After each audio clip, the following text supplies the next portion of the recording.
continuar en el Evangelio según San Lucas, capítulo 1, con la ayuda del Señor. Entonces, si tienen su Biblia en físico, a una Biblia. Miren que el mayor tesoro que tú y yo podemos tener sobre esta tierra es la palabra de Dios. Amén. Reyes, emperadores y gobiernos han querido destruir la palabra de Dios. Pero Jesús dijo: cielo y tierra pasarán, pero mis palabras nunca pasarán. Así que la palabra de Dios es lumbrera a nuestro camino. La palabra de Dios es como esa espada más cortante de doble filo que penetra hasta lo más profundo, llegando al alma. Y qué palabra tan hermosa, y damos gracias a Dios que la podemos tener. Así que los invito a que se hagan de una Biblia, puede ser no tan grande o de estudio si desean, obviamente letra grande si necesitan letra grande o letra pequeñita como deseen. Bueno, vamos a seguir estudiando la palabra de Dios. Quedamos en el verso 38 y bueno, el domingo pasado alcanzamos hasta el verso 43, así que les voy a repetir un poquito del verso 39, ¿listo? Recordemos que ya el ángel visitó a Zacarías, ¿cierto? ¿Dime? Lucas 1, verso 39. El contexto. Entonces recordemos que Lucas dice a su amigo Teófilo que el ángel de Dios fue enviado ¿a quién? A Zacarías, quedó embarazada la esposa Elizabeth. Luego el ángel fue ¿a dónde? María, ¿cierto? Que estaba desposada ¿con quién? José. Y también le dice que iba a concebir un hijo por obra y gracia del Espíritu Santo. O sea, es un milagro de Dios el nacimiento de Jesús. Este es uno de los milagros más grandes porque Dios obra. Entonces vemos que uno de los milagros más grandes es el nacimiento de Jesús. ¿Por qué? Porque Dios usó el vientre de María y Jesús no se contaminó con la sangre pecadora de María. Y este milagro es tan grande que se repite en nuestras vidas porque nosotros, siendo pecadores, somos templo del Espíritu Santo. Y este es uno de los milagros más grandes. ¿Cómo es posible que el Espíritu Santo de Dios viva en nosotros siendo nosotros pecadores? Del mismo modo que Jesús vino a esta tierra, así como dice la Escritura, me gustaría llamar su atención al verso 35, cuando María le dice al ángel: ¿cómo va a ser esto? ¿Cómo vendrá el Hijo de Dios? Entonces el ángel le dijo: el Espíritu Santo vendrá sobre ti y el poder del Altísimo te cubrirá con su sombra. O sea, el Espíritu Santo viene sobre ti y el poder del Altísimo te cubrirá con su sombra. Del mismo modo, nosotros como hijos de Dios sabemos que el Espíritu Santo está en nosotros. Por lo tanto, recuerden el salmo que dice: aquel que habita bajo el abrigo ¿de quién? Del Altísimo, dándonos a entender que la forma para que tú y yo podamos tener al Espíritu Santo dentro de nosotros es porque estamos bajo la cobertura de la mano del Señor. Esto es uno de los milagros más grandes de la historia, hermanos. Dios mismo vive en nosotros. Y esto es glorioso. Por eso es que tú y yo podemos incluso orar y perdonar a aquellos que nos hacen daño. ¿Quién en esta tierra puede amar al enemigo? Nadie. Pero la Biblia dice que el amor de Dios ha sido derramado en nuestros corazones, por lo cual podemos amar. Mire, si Dios no hubiera derramado el Espíritu Santo sobre nosotros y dándonos de su amor, tú y yo jamás perdonaríamos a nadie. Créeme, nosotros seríamos, mejor dicho, peleones por naturaleza. Como dice la Biblia, hijos de ira. Pero gracias a Dios nosotros ahorita podemos decir: uy, esa persona me ofendió, me hirió, pero Señor, bendice. Señor, algunos hermanos dirán: Señor, por favor, que se gane la lotería, ¿sí o no? Y por allá, que conozca el mundo entero, que viaje por allá a todos los continentes, pero lejos, ¿sí o no? Por acá. Entonces, la única manera para que tú y yo podamos perdonar y amar incluso al enemigo, como Jesús lo hizo, es teniendo al Espíritu Santo. Y la manera para que el Espíritu Santo viva en nosotros es estar bajo la sombra del Omnipotente, la sombra del Altísimo, como en el Antiguo Testamento, la Shekinah, la presencia de Dios en el tabernáculo, descendía y quedaba lleno. De misma manera el Espíritu Santo que mora en nosotros, nosotros estamos llenos de la presencia del Señor. Y es uno de los misterios más grandes en la Escritura. Y nosotros no lo merecíamos, pero así Dios lo ha querido. Y a veces el enemigo, él quiere que tú no comprendas esta verdad tan grande y tan maravillosa. Yo tengo 3 niñas y yo como quisiera poder tener una cámara, ¿sí o no? Y poder estar viéndolas todo el tiempo, ¿sí? Para tratar de protegerlas, de cuidarlas de algún peligro. Y no lo puedo hacer. Pero tú sabes que nuestro Dios y Padre sí está al tanto de nosotros. La Biblia dice que Dios no oye a los pecadores, pero Dios sí tiene sus oídos y sus ojos atentos al clamor de sus hijos. O sea que cuando nosotros clamamos a Él, Él sí nos oye y está pendiente para protegernos. Y esto es grandioso. Esto es lo mejor que podemos tener. A mí me pone a pensar, supuestamente creyentes y pastores que necesitan escoltas. ¿Cómo es posible esto? Nuestra confianza y nuestra fortaleza es el Señor. ¿Ellos por qué tienen que tener escoltas? ¿Sí me hago entender? No es que a mí no me parece. Si ustedes tienen escoltas es porque hicieron algo malo, y miren, ¿sí o no? Pero nuestra fortaleza y nuestra confianza está en ¿quién? El Señor. ¿Sí? ¿No conocen de esos predicadores con escoltas? ¿No? Varios predicadores de mega iglesias tienen escoltas, tienen sus chalecos de antibalas, mejor dicho, porque bueno, quién sabe por qué les tocará tener esa protección. Yo me imagino cuántos escoltas tenía Jesús. Y no me digan que los apóstoles, porque cuando llegaron estos salieron a correr. ¿Verdad? Nos vemos, ¿sí o no? Hasta luego, Mateo. Bueno, siguiendo con la escritura, nosotros vemos que la obra de Dios tan maravillosa, Él envía al Salvador a una virgen. Este es uno de los misterios, que es el misterio de la encarnación. Jesús no empezó a existir ahí. Él existe desde la eternidad con el Padre, sino que la Biblia enseña que Dios le preparó un cuerpo. Y Jesús vino. Y dice la Biblia que ese es su estado de humillación. Él estaba en su estado de gloria con el Padre desde la eternidad y vino en su estado de humillación, se humilló hasta lo sumo. Muchos dicen que Dios es un homicida porque mató a su hijo. Y cualquiera te puede decir eso. Dios mató a su hijo, es un homicida. Pero la Escritura nos enseña que jamás Dios haría eso. Dice la Biblia que Él, en el consejo inmutable de la eternidad, entre la Trinidad, el Padre, el Hijo y el Espíritu Santo, se dio a conocer este plan de salvación. Y Jesús dijo, sí, yo iré. Jesús voluntariamente dijo, yo quiero rescatar a la humanidad. Jesús voluntariamente se entregó para salvarnos a nosotros. No fue un homicidio, fue un acto voluntario. Jesús decidió tomar nuestro lugar. Así que vemos claramente que viene el Hijo de Dios a la tierra. Algún predicador decía que dónde estaban la música de tambores, que dónde estaban los que le iban a recibir, dónde estaban las caravanas, las orquestas, el mejor lugar para recibir al Hijo de Dios. No, solo un pesebre lleno de malos olores. Pero ahí estaba, y los ángeles cantando y alabando a Dios, diciendo: paz en la tierra a los hombres, y en los cielos gloria a Dios.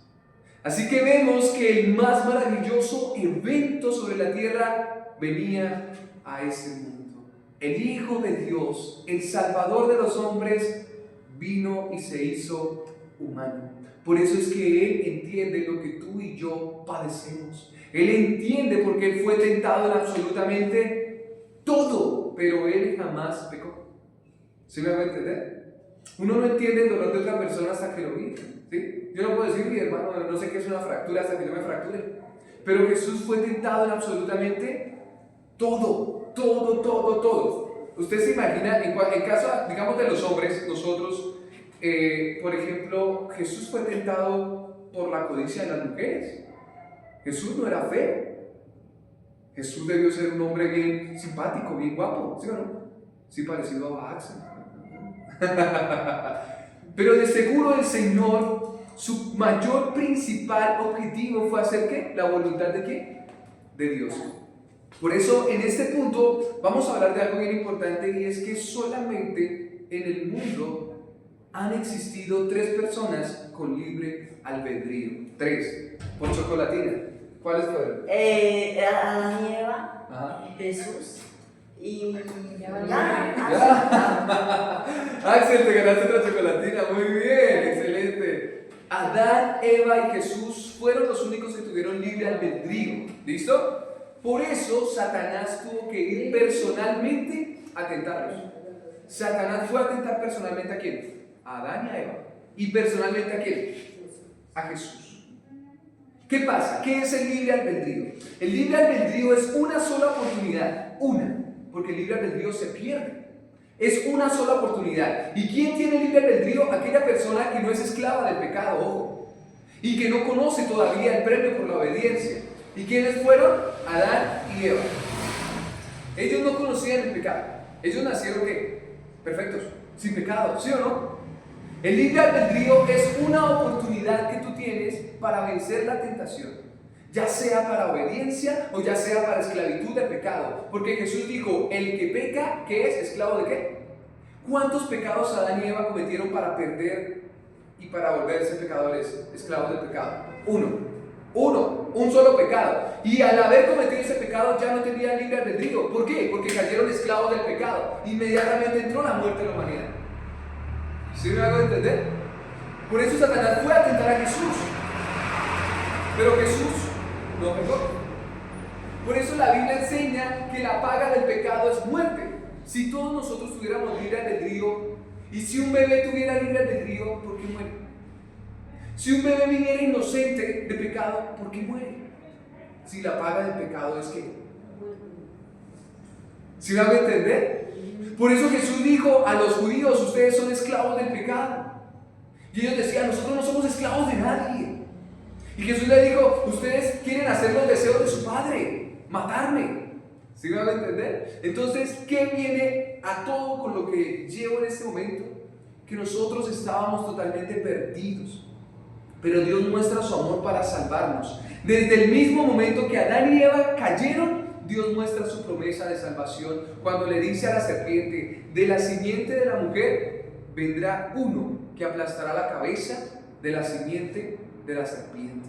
O sea, desde ese mismo momento Dios ya prometió el plan de redención que iba a ser nuestro Señor y Salvador, Jesucristo. ¿Listo? Desde ahí, ya los del Antiguo Testamento, ¿cómo se salvaron? Igual que nosotros en el Nuevo Testamento. A ver, de la siguiente manera les voy a explicar para que sea más fácil.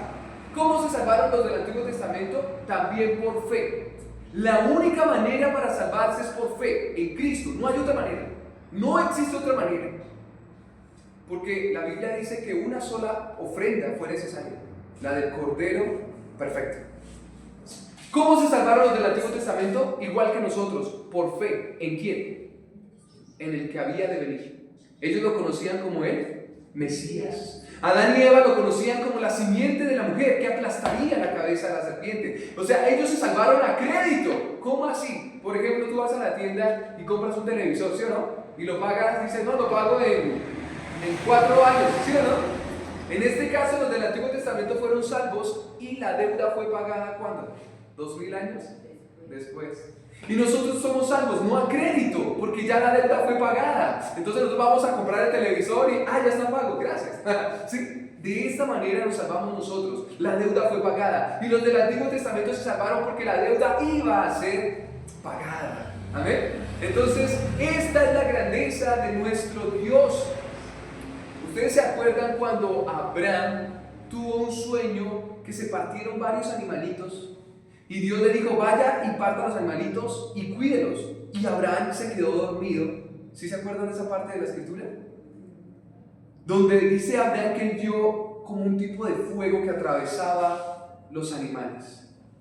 ¿No se acuerdan? ¿Sí se acuerdan de esa escritura? Está en Génesis. No es el pacto. Correcto. En el Antiguo Testamento, ese pacto era un pacto de sangre, o sea, era un pacto de palabra de muerte. Y los que cruzaban ese camino de sangre eran los que iban a pactar. Entonces yo pacto con mi amigo. Y caminábamos los dos, no era uno, eran los dos. Y caminaban por la sangre de aquí para allá, de allá para acá, diciéndole al mundo entero que el que no cumplía ese pacto debía morir como esos animales. Pero en este caso, Abraham no caminó por entre la sangre. Abraham se quedó a un lado y el que pasaba por entre la sangre era Dios. Dios estaba prometiendo por sí mismo que iba a cumplir su promesa. O sea, Dios decía, si yo no cumplo la promesa de salvar a la humanidad, que sea partido como estos animales. Por eso la Biblia dice que por sí mismo Él prometió salvarnos. Por eso es que la salvación es tan perfectamente segura para los creyentes. Porque Dios mismo dijo, por mí mismo, yo voy a salvar a la humanidad. Así que hermanos, este es el cumplimiento de la promesa. Dios envía en el tiempo perfecto. Mucha gente dice, no, si Jesús hubiera nacido para el 2000 ahorita, hubiera nacido en un apartamento 5 estrellas, tendría limusina, No, Dios vino en el tiempo perfecto. ¿Por qué? Estaban los imperios. Recuérdense que antes de Cristo hubieron ¿cuántos años de silencio? De parte de Dios. 400 años de silencio donde no se levantó ningún profeta. Pero surgieron 3 imperios en esos 400 años, que fueron el imperio romano. No, antes el primero. Acuérdense, Artajerjes, los persas. ¿Sí? Luego vinieron ¿quiénes?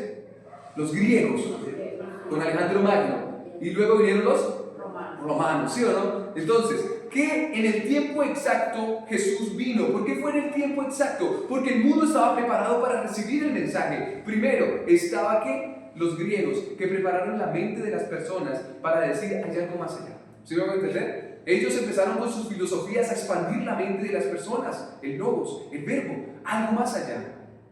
Luego vinieron los romanos, y los romanos ¿qué fue lo que hicieron? Las carreteras. Prepararon las carreteras para poder ir a todos los continentes. Y también los griegos dejaron algo que es el idioma. Y el idioma se hablaba en todos los continentes. Jesús vino en el momento exacto. ¿Para qué? Para poder llevar el mensaje del Evangelio a un idioma que casi la mayoría del mundo conocía y por los medios que eran los caminos para poder compartir el mensaje. Dios mandó a su Hijo en el tiempo perfecto. Estaba el idioma, estaban los caminos y estaba el pensamiento. Jesús no vino por casualidad en un momento X de la historia. Dios lo mandó en el momento exacto. Por eso es que el cristianismo se ha predicado en todo el mundo. ¿Sí me van a entender? En todo el mundo. La palabra de Dios, Jesús dijo, las puertas del Hades no prevalecerán contra mi iglesia. Jamás el enemigo podrá destruir la iglesia. Por eso es que el Evangelio es predicado en todo el mundo. A pesar de que haya persecución. Seguimos, hermanos. Qué pena me salí un poco del paréntesis de la historia. Ahora sí continuamos con el verso. Entonces, seguimos leyendo. Verso 36. Y he aquí tu parienta Elizabeth de su vejez también ha concebido un hijo en el sexto, y es el sexto mes para ella, la que llamaban estéril. Yo nunca he visto una abuelita embarazada. ¿Cómo será eso, no? Pero para Dios no hay nada imposible. Entonces María dijo, he aquí la sierva del Señor, hágase conmigo conforme a tu palabra. Y el ángel se fue de su presencia. En esos días María se levantó y fue apresuradamente a la región montañosa, una ciudad de Judá, y entró a la casa de ¿quién? De Zacarías. ¿Se acuerdan de Zacarías? El que había quedado mudo por no creer, y saludó a Elizabeth. El domingo pasado había unas chiquiticas acá re lindas, y aprovechamos este verso, porque ¿qué hizo María cuando entró a la casa de Zacarías? Dice que saludó a Elizabeth. Oiga, qué bueno es saludar. Qué bueno es saludar. ¿Usted conoce a esa gente que no saluda? ¿Sí o no? ¿Sí o no? Hola. ¡Qué horror! ¿Sí o no? Pues no hay problema. Si la otra persona no saluda, pues usted salude. ¿Sí? Buenos días. Buenas tardes, buenas noches. ¿Sí? Pero qué bueno es saludar, ¿cierto? Qué bonito es poder saludar. Y cuando usted saluda, usted está dando bendición. Buenos días. Usted está diciendo, oiga, que tenga buenos días. Usted se imagina una persona que entre y diga, malos días. ¿este man qué? ¿Sí o no? No, apártese del tal. Pero nosotros debemos siempre saludar, ¿cierto? Y recuerden cuál fue una de las enseñanzas de Jesús cuando entremos a una casa, decir, paz sea a este hogar, ¿cierto? Qué bonito. María saludó a Elizabeth y aconteció que cuando Elizabeth oyó el saludo de María, la criatura saltó en su vientre y Elizabeth fue llena con el Espíritu. Miren, la ciencia dice que un ser vivo es y existe y se puede considerar un ser vivo cuando nace. Antes no. ¿Qué es esta locura? Y miren lo que la Biblia dice, que apenas María saludó a Elizabeth, dice que la criatura, Juan el Bautista, saltó en el vientre, inmediatamente fue lleno del Espíritu Santo. El salmista dijo, mis ojos, mi embrión vieron tus ojos, y tú me formaste en el vientre de mi... Oye, desde que el óvulo es fecundado por el espermatozoide, hay vida, y tenemos propósito. No somos una rata evolucionada, nosotros somos hijos de Dios con un propósito.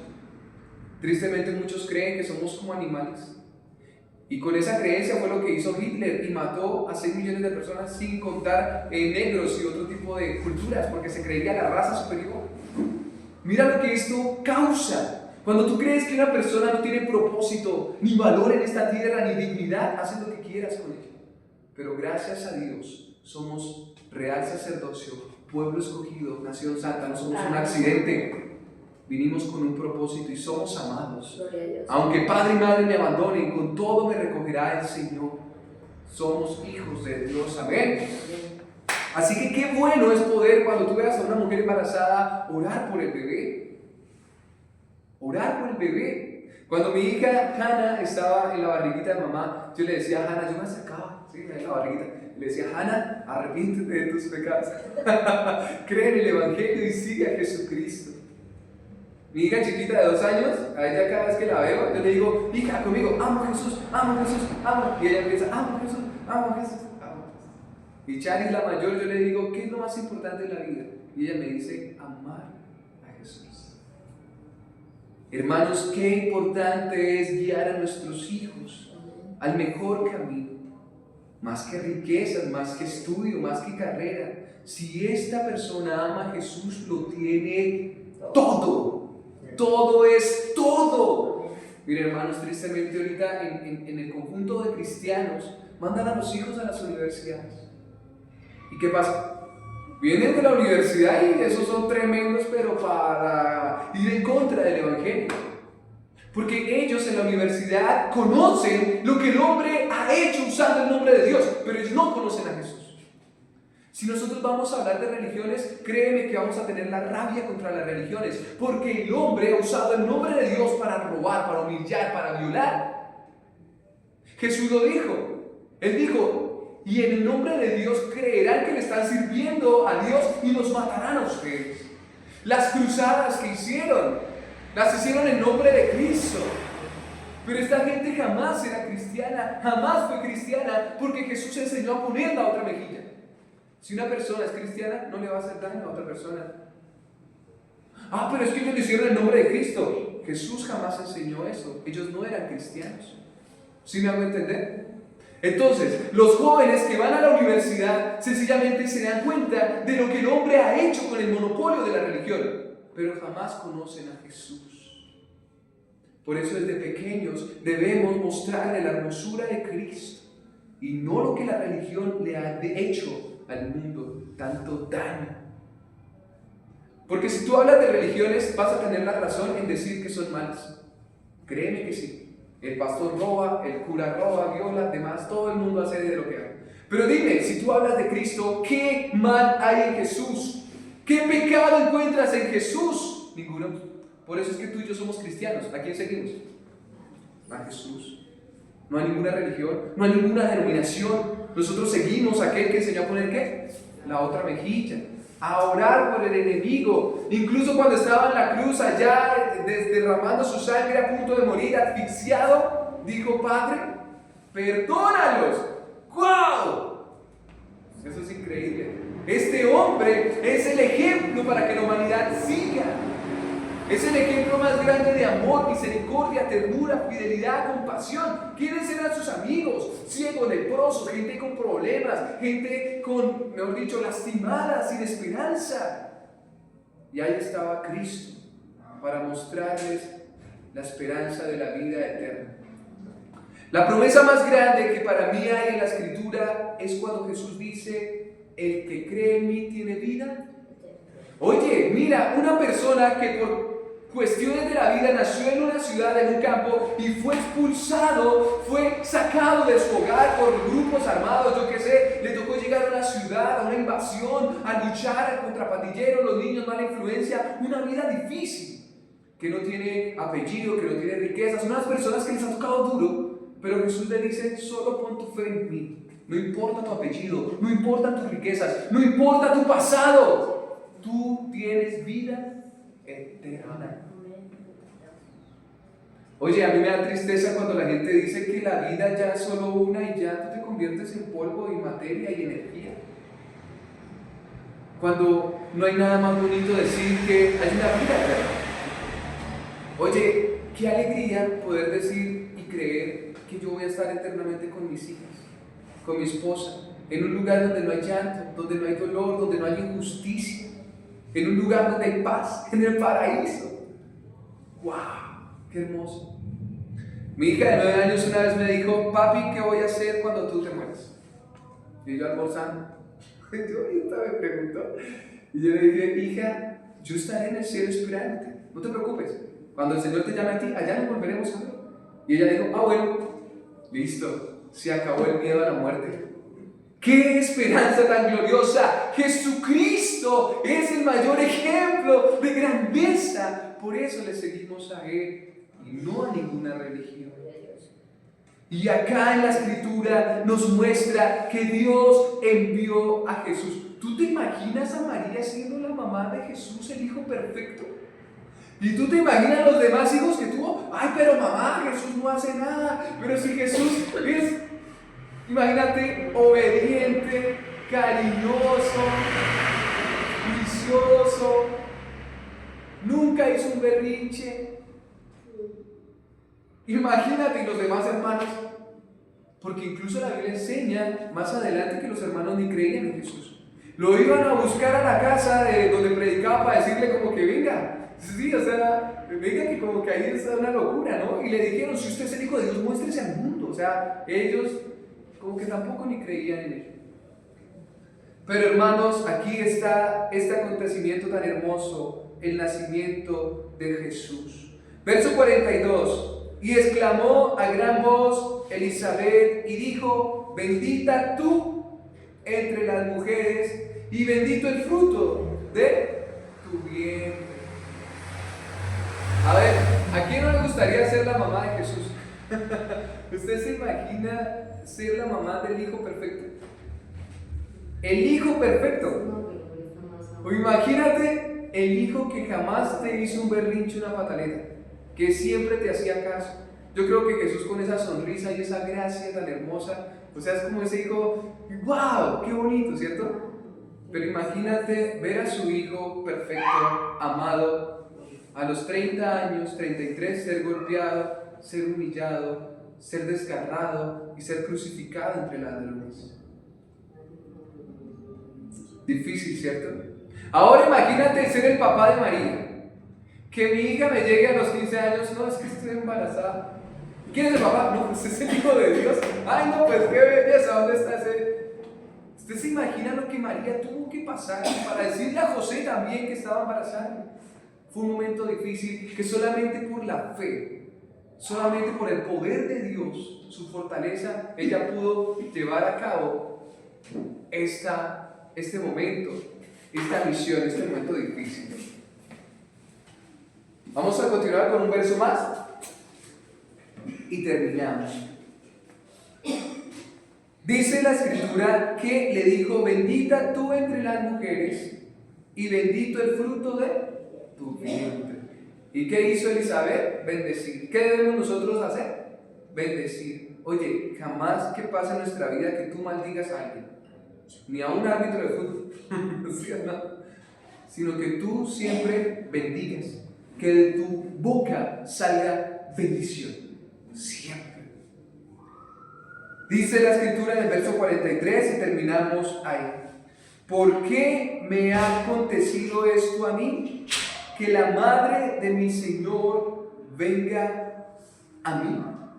Y aquí es importante porque la palabra Señor en el griego es Kyrios y en el hebreo es Adonai, que quiere decir Señor sobre todo. O sea, Elizabeth reconocía que el bebé que estaba en el vientre de María era el Señor. Era el Señor del universo. Por eso ella decía la pregunta: ¿por qué me ha acontecido esto a mí? Que la madre de mi Señor venga a mí.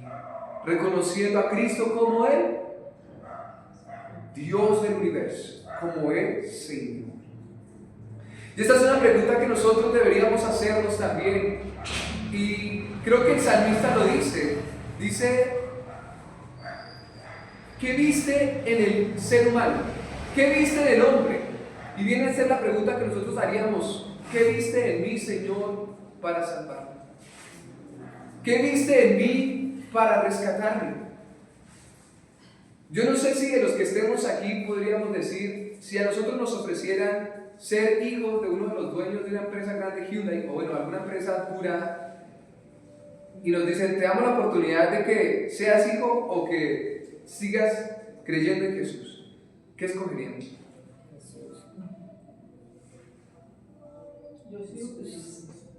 Yo creo que jamás nos arrepentiríamos de la vida que tenemos, gracias a que la vida que tenemos nos ha llevado a seguir aquí.